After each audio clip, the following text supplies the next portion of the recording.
दिवाली आ रही है, नकली मिठाई से सावधान भी रहिएगा और खाइएगा भी मत। दीपावली आ रही है, जैसा कि मैंने आपको बताया। दीपावली मतलब खुशियों का त्योहार, जश्न का त्योहार, मिठाइयों का त्योहार। लेकिन जैसे ही किसी भी चीज की डिमांड बढ़ती है तो उसकी कालाबाजारी करने वाले भी बढ़ जाते हैं। लेकिन इस कालाबाजारी को रोकने का जिम्मा किसका? सरकार के अलग अलग विभागों का। खाद्य विभाग हर साल कैसे त्योहारों पर मिठाइयों में होने वाली कालाबाजारी को रोकने में फेल हो जाता है, आज इस पर विस्तार से बात करेंगे। तो चलिए शुरू करते हैं। मध्य प्रदेश का ग्वालियर चंबल अंचल नकली मावा और मिठाइयों में होने वाली कालाबाजारी के लिए पूरे देश में बदनाम है। आखिर इस बदनामी के पीछे कौन है? माना कि जिन्हें नकली मावा और मिलावटी मिठाई बनानी है वो बनाएंगे ही। क्यों माना भाई?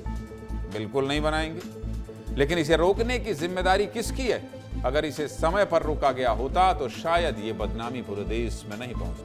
इसलिए आज ग्वालियर की इस नकली मावे और इसको रोकने में नाकाम प्रशासन के ऊपर विस्तार से बात करना जरूरी हो गया है।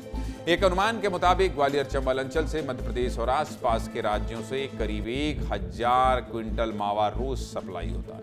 लेकिन डिमांड बढ़ती है तो मिलावटखोर नकली मावे की सप्लाई भी शुरू कर देते हैं। सावधान रहिएगा, इसीलिए आपको सावधान कर रहा हूं। अब जैसे ही त्योहार नजदीक आते हैं, खाद्य विभाग मिठाइयों की दुकानों पर कार्रवाई शुरू कर देता है। ग्वालियर में ये कार्रवाई शुरू भी हो गई, लेकिन समस्या ये है कि कार्रवाई के नाम पर खाद्य विभाग सैंपल तो ले जाता है, लेकिन उन सैंपल की जांच रिपोर्ट शायद ही आए। और जब तक सैंपल की जांच की रिपोर्ट आती है, दुकानदार मिठाइयाँ बेच चुके होते हैं।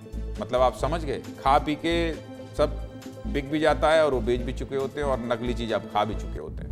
इसे आसानी से कैसे समझेंगे? इसे आसानी से ऐसे समझिए कि किसी दुकान में खाद्य विभाग ने 20 किलो मावा या मिठाई पकड़ी, तो उसकी जांच के लिए थोड़ा थोड़ा सा सैंपल ले लिया, बाकी मिठाई वहीं छोड़ दी। अब उस सैंपल की जांच रिपोर्ट आने में महीनों लग जाते हैं। इस दौरान दुकानदार बाकी बची मिठाइयाँ बेच देता है, क्योंकि नहीं बेचेगा तो इतने दिनों में मिठाई वैसे भी खराब हो जाएगी। तो इस दिखावे की कार्रवाई का क्या ही फायदा भाई? अगर ग्वालियर के खाद्य विभाग के आंकड़ों की बात करूं तो पूरे ग्वालियर संभाग में 2000 से ज्यादा जांच के सैंपल अभी तक पेंडिंग हैं। अभी तक जांच रिपोर्ट नहीं आई।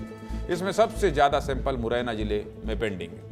मुरैना से इस साल 755 सैंपल जांच के लिए भेजे गए थे, जिनमें से 700 सैंपल की जांच रिपोर्ट अब तक नहीं आई है। केवल ग्वालियर जिले के ही 400 सैंपल की जांच रिपोर्ट अभी भी पेंडिंग है। वहीं भिंड के भी 270 सैंपल की जांच रिपोर्ट अब तक नहीं आई है।